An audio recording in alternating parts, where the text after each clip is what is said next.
വൃശ്ചിക മാസത്തിന്റെ പുണ്യ നിറവിലാണ് നമ്മൾ ഹൈന്ദവരെല്ലാം തന്നെ. നമുക്ക് ഏറ്റവും പുണ്യമായി കരുതുന്ന വ്രതശുദ്ധിയുടെ മാസമാണ് വൃശ്ചിക മാസം എന്ന് പറയുന്നത്. 41 ദിവസത്തെ കഠിന വ്രതം നോക്കി ശ്രീ ധർമ്മശാസ്താവിനെ കാണാൻ ഭക്തർ പോകുന്ന ഒരു സമയമാണിത്. 41 ദിവസത്തെ വ്രതം നോക്കി എന്ന് പറയുമ്പോൾ നമ്മുടെ വീട്ടിൽ നിന്ന് ആരും ശബരിമലയിലേക്ക് പോയില്ലെങ്കിൽ തന്നെ ഈ വ്രതം നോൽക്കുന്നതിന് എന്തെങ്കിലും കുഴപ്പമുണ്ടോ?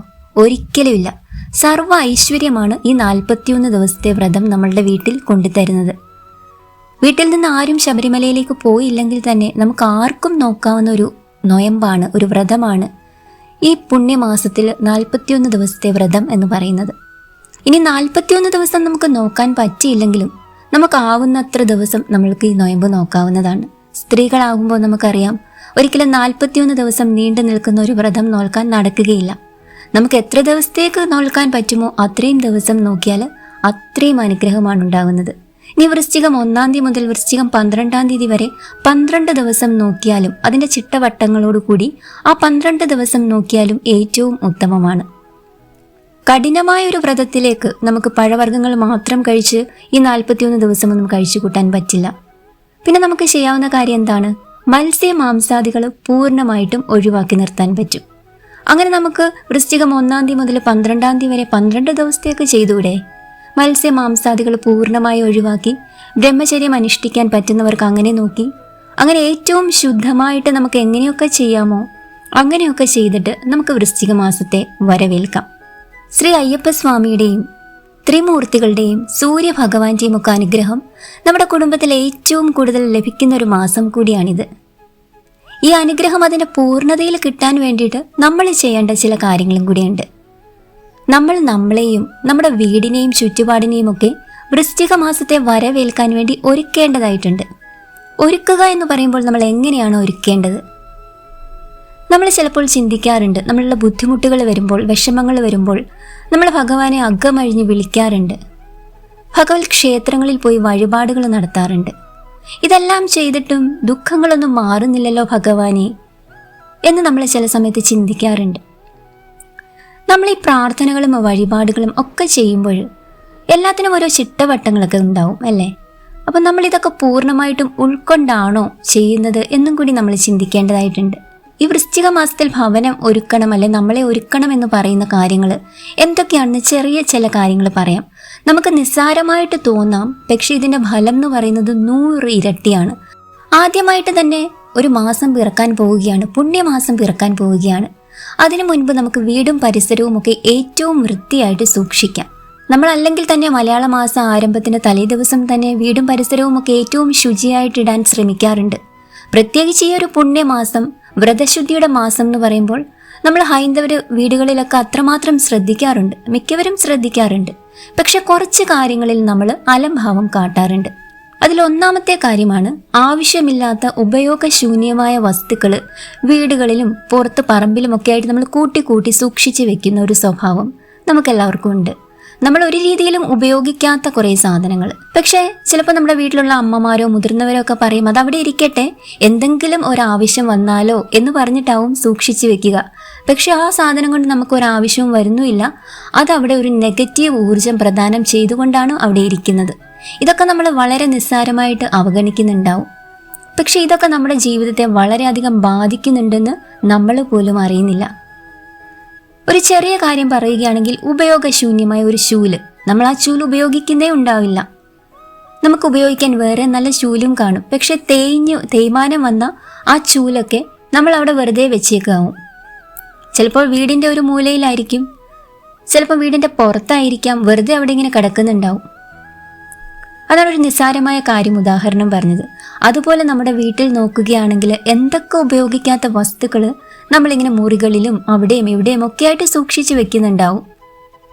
ജോഡിയില്ലാത്ത ചെരുപ്പുകൾ കാണും, പക്ഷെ നമ്മളത് അവിടെ വെച്ചേക്കാം, അത് അവിടെ ഇരുന്നോട്ടെ എന്ന് വിചാരിച്ചിട്ട്. അതിന് മറു ജോഡിയില്ലാതെ ഉപയോഗിക്കാൻ പറ്റില്ല, പക്ഷെ ആ ഒരു ചെരുപ്പ് അവിടെ ഇരിക്കുന്നുണ്ടാവും.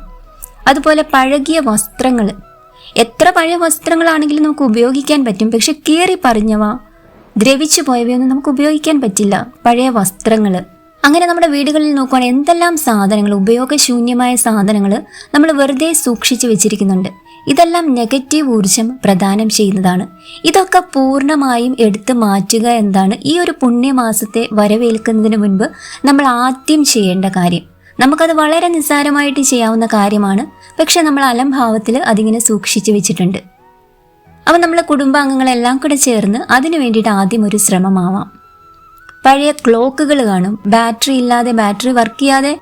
അതൊക്കെ ഏറ്റവും കൂടുതൽ നെഗറ്റീവ് ഊർജം പ്രദാനം ചെയ്യുന്നതാണ്. ചില മുറികളിൽ, ഹാളിലൊക്കെ നോക്കി അങ്ങനത്തെ ക്ലോക്കുകളൊക്കെ കാണാം. അല്ലെ പ്രവർത്തനരഹിതമായ ടൈം പീസുകൾ കാണാം. അതുപോലെ തന്നെ ജനലിന്റെ ഗ്ലാസുകളൊക്കെ ചിലത് പൊട്ടിയിരിക്കുന്നുണ്ടാവും. ടൈലൊക്കെ എവിടെയെങ്കിലും പൊട്ടിയിരിക്കുന്നുണ്ടാവും.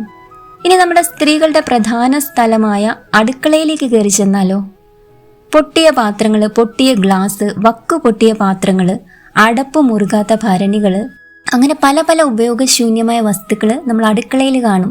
ഏറ്റവും കൂടുതൽ കാണുന്ന അടുക്കളയിലാണെന്ന് പറയാം. ചളുങ്ങിയ പാത്രങ്ങളൊക്കെ നമ്മൾ ഉപയോഗിക്കുന്നുണ്ടാവില്ല. അപ്പം അമ്മമാർ പറയും നമുക്ക് എന്തിനേലും ഉപയോഗിക്കാം, പിന്നത്തേക്ക് വെച്ചേക്കാം, കളയണ്ട എന്ന് പറഞ്ഞിട്ടാവും അതവിടെ വെച്ചിരിക്കുക. അടുക്കളയിൽ തന്നെ നോക്കിയാൽ അങ്ങനെ ഉപയോഗശൂന്യമായ പല സാധനങ്ങൾ കാണും. ഇതൊക്കെ പൂർണ്ണമായിട്ടും ഒഴിവാക്കണം.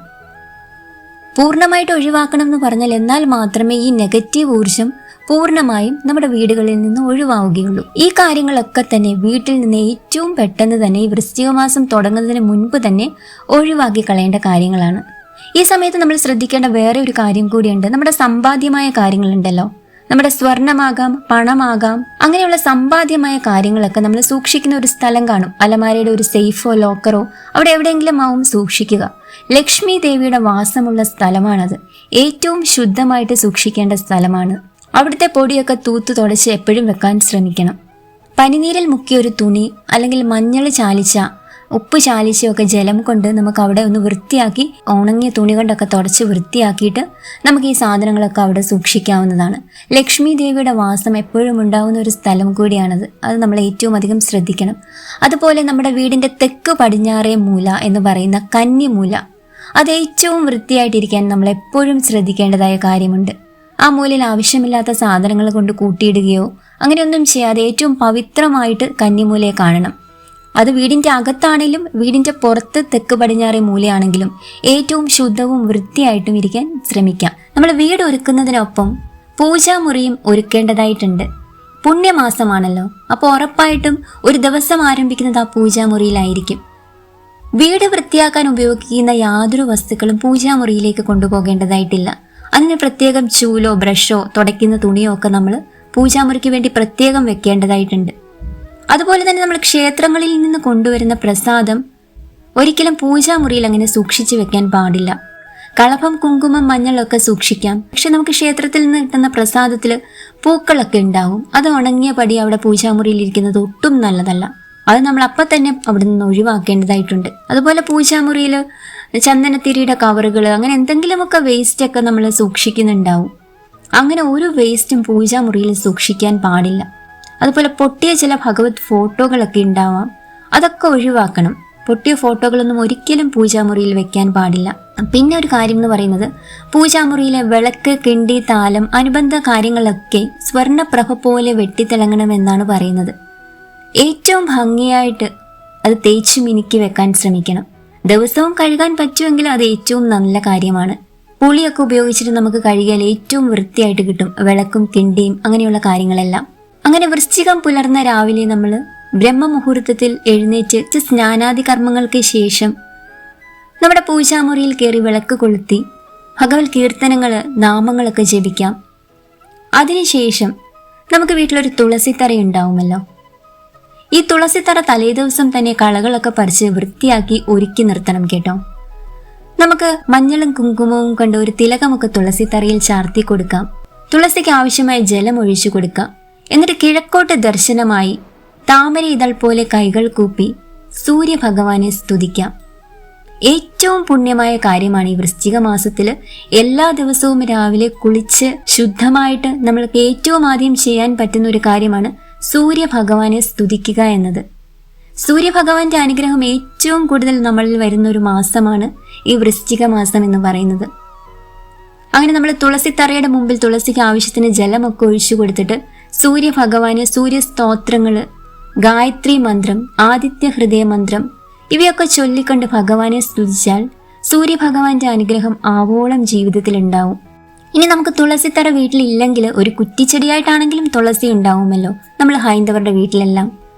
അതിന് ചുറ്റുമുള്ള കളകളൊക്കെ ഒന്ന് പറിച്ചു കളഞ്ഞിട്ട് 4 കല്ല് അതിന്റെ ചുറ്റും എടുത്തു വെച്ചിട്ട് അങ്ങനെ നമുക്ക് അണിയിച്ചൊരുക്കാമല്ലോ തുളസിത്തറയെ. രാവിലെ എഴുന്നേറ്റ് അതിന്റെ മുമ്പിൽ നിന്ന് സൂര്യഭഗവാനെ തൊഴുക എന്ന് പറഞ്ഞാൽ നമുക്കെല്ലാവർക്കും നിസ്സാരമായി ചെയ്യാവുന്ന കാര്യമാണ്. പക്ഷേ ഫലമോ 100 ഇരട്ടിയാണ്. ഈ ഒരു കാര്യം ഈ വൃശ്ചിക മാസം എല്ലാ ദിവസവും രാവിലെ ഒന്ന് ചെയ്തു നോക്കൂ. നിങ്ങൾക്ക് എന്തൊക്കെ മാറ്റം വരുന്നതെന്ന് നിങ്ങൾക്ക് തന്നെ അറിയാൻ പറ്റും. അങ്ങനെ വൃശ്ചിക മാസം എന്ന ഈ പുണ്യമാസത്തെ വരവേൽക്കാൻ നമുക്ക് നമ്മളെയും നമ്മുടെ ഭവനത്തെയും ഒരുക്കി നിർത്താം. പുണ്യമാസത്തിന്റെ നിറവിലേക്ക് കടക്കുമ്പോൾ ഹൃദയം അത്ര ശുദ്ധിയോടുകൂടി ഭഗവത് കീർത്തനങ്ങൾക്ക് വേണ്ടി മാറ്റിവെക്കാം. ഭഗവാന്റെ അനുഗ്രഹം എല്ലാവരിലും ഉണ്ടാവട്ടെ.